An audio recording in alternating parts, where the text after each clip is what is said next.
अरविंद केजरीवाल के दिल्ली के मुख्यमंत्री पद से इस्तीफा देने के बाद दिल्ली की सियासत शांत होने का नाम नहीं ले रही। दरअसल दिल्ली का मुख्यमंत्री आवास सील कर दिया गया। ये दावा किया जा रहा है कि मुख्यमंत्री आतिशी का सामान भी बाहर निकाल दिया गया। आम आदमी पार्टी इसको लेकर बीजेपी पर आरोप लगा रही है। नमस्कार, मैं पिंटू सक्सेना और आज हम इस वीडियो में दिल्ली में सीएम आवास को लेकर चल रही सियासत के विषय में बात करें। आम आदमी पार्टी की मुश्किलें कम होती नजर नहीं आ रही। पहले शराब नीति घोटाले मामले में केजरीवाल को जेल के सलाखों के पीछे जाना पड़ा। काफी संघर्षों के बाद हारकर उन्होंने अपने पद से इस्तीफा दे दिया। फिर दिल्ली को आतिशी के रूप में एक नया मुख्यमंत्री मिला, लेकिन दिल्ली में अभी भी आम आदमी पार्टी का साथ समय नहीं दे रहा। धीरे धीरे एक एक करके उनके हाथ से सरकारी चीजें निकलती जा रही, या यूं कहे कि दूर करने की कोशिश की जा रही।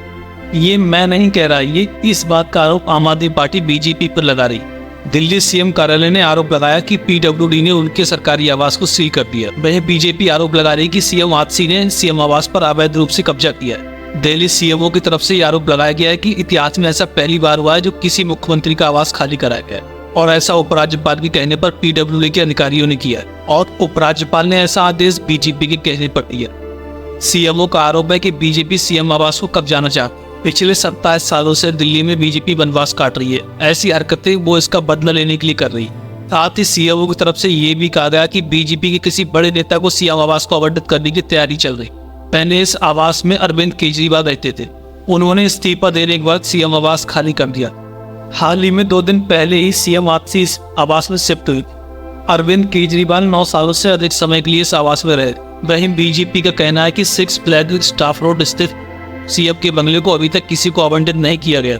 बावजूद इसके आतिशी इस बंगले में रहने आई थी, जिसे अब खाली करा दिया गया। साथ ही इसमें मौजूद एक सिविल कार्यालय को भी खाली कराया गया। बीजेपी ने यह भी आरोप लगाया कि सीएम केजरीवाल ने बंगला खाली करते समय चाबियां पीडब्ल्यूडी को नहीं सौंपी थी, बल्कि आतिशी को सौंपी।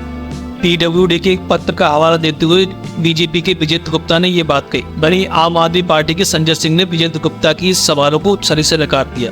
संजय सिंह ने कागजात दिखाते हुए कहा कि अरविंद केजरीवाल ने उचित तरीके से बंगला खाली कर दिया। इसके बाद भी बीजेपी नेता विजेंद्र गुप्ता ने बंगले को सील किए जाने की मांग की और बंगला बाद में सील भी कर दिया।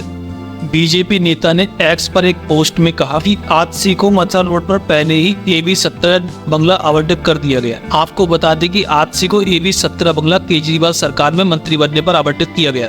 दरअसल दिल्ली में जिस बंगले को लेकर सियासत की जा रही है, उसमें बीजेपी के नेता केजरीवाल सरकार के कुछ राज छिपे होने की बात है।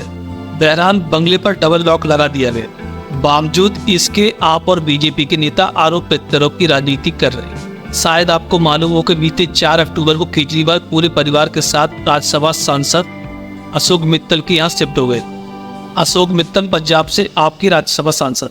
दरअसल बीजेपी नेताओं को इस बात से आपत्ति है कि सीएम आतिशी को 2-2 बंगले कैसे मिल सकते। बहरहाल वो एक बंगले में शिफ्ट होने के बाद दूसरे बंगले को खाली कर सकती है, उनके पास ऑप्शन। लेकिन अगर सही मायनों में देखा जाए तो हरियाणा में जीत के बाद बीजेपी के नेताओं में एक जोश सा बढ़ गया है। शायद इसी का दर्द आतिशी को झेलना पड़ रहा है।